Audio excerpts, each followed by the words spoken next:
in a few moments. We will begin with Marc Gobé. Marc Gobé, who focuses on connecting brands emotionally.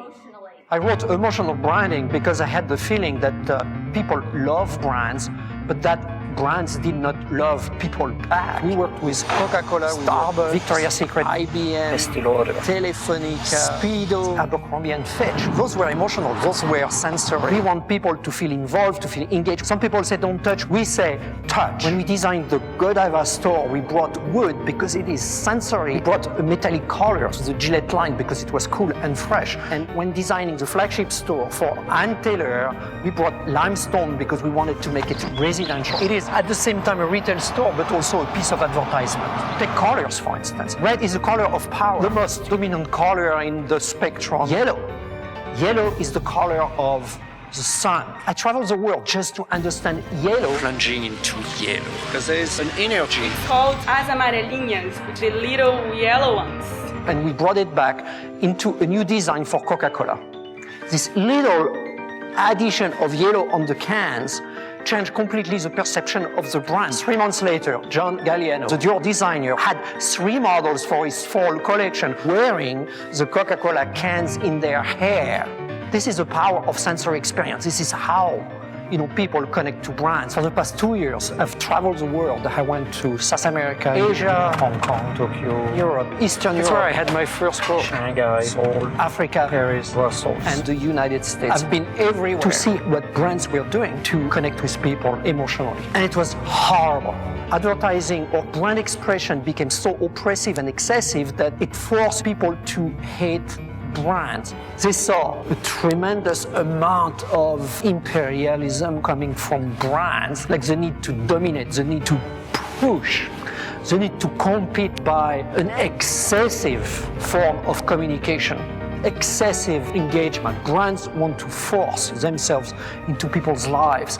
There was so much arrogance in the way brands were communicating with people, and I could see rejections everywhere because it was about imposing a message that people did not want. I went to Sao Paulo, where the mayor banned all form of outdoor media, all outdoor advertising.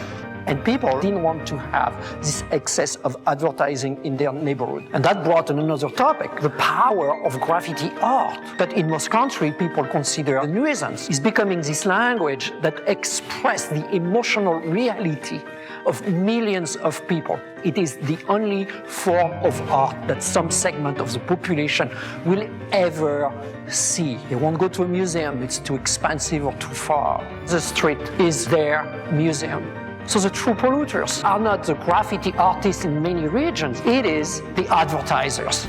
Sao Paulo might be telling us a lot about how advertising will be perceived in the rest of the world. And I think everybody should listen because it will impact the reputation and the effectiveness of your brands. Something has to change. This renewal is now and will change art and the identities of the cities. Something has to give.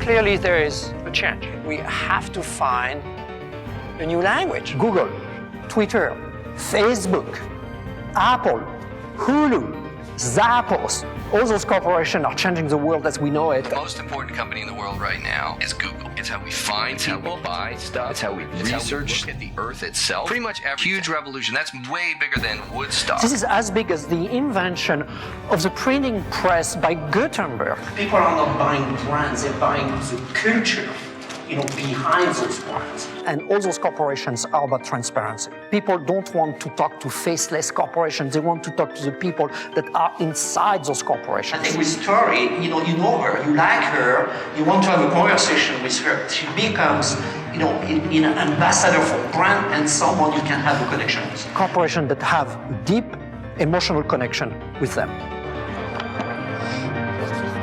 Hi, I'm Jean. To carry this book around, I must love this because I don't carry things. Okay. I think you're fabulous. I hear you all the time. Every time you come to New York, I come to hear you. I read the first book, I read the second book. Now I want to hear about this. Corporations don't own brands. People own brands.